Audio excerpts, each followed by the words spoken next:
Welcome back to Fish Catcher Outdoors. Like most of you, the season's kind of winding down for me here in central Iowa. I actually put the boat away, and so now I'm kind of getting ready and focused on ice fishing.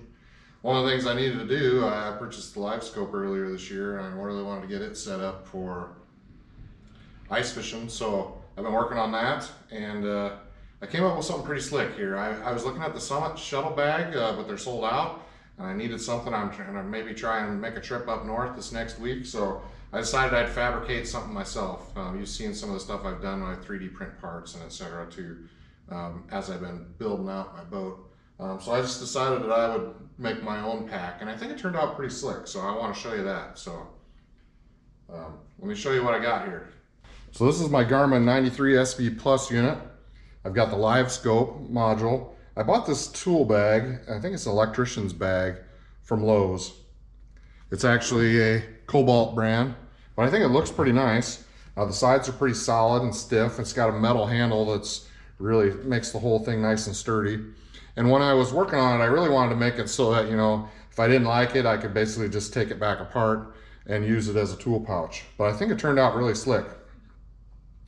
This bag really only weighs like 3 pounds, so it didn't add a lot of weight.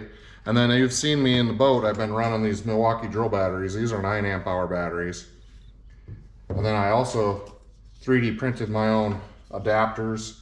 And then I'm running a DC to DC converter as well. Hopefully you can see that. But that just snaps right on the batteries, like so. That's why I've been running in the boat all year, and I know I can get a whole day's worth of runtime out of those, no problem. So that's what I decided to set this bag up. So I've got one of these DC to DC Milwaukee adapters for the head unit, and then I've also got one that I'm going to use to run the LVS 32. So that's how I've set it up. And the other trick was I really made it, I didn't want to modify the bag at all, so there's no holes or anything I drilled in the bag. So I think it turned out pretty slick. I'll turn it around so you can see it. So basically it's got nice little pockets on the back. I just basically pushed the wires down in there. There's a ton of wires, unfortunately. But you can see I basically put the GLS 10 unit right here in the middle, and there's no holes. There's actually a strap in the back. I was able to zip tie that right to the back. So that worked out really nice.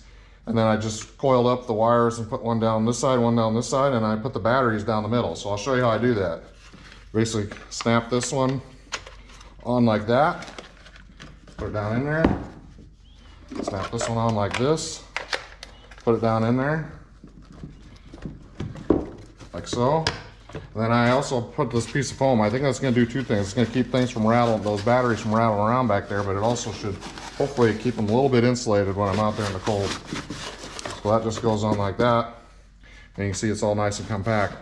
Everything mounts off the handle holes. So this is just a 69-cent strap. It's actually made for plumbing. I found it in the plumbing section at Menards.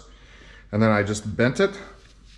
And then I 3D printed these little brackets that go on the bottom to mount to the actual Garmin bracket. So there's some of those, and then there's some of those on the back. And when I did that, it was still kind of floppy.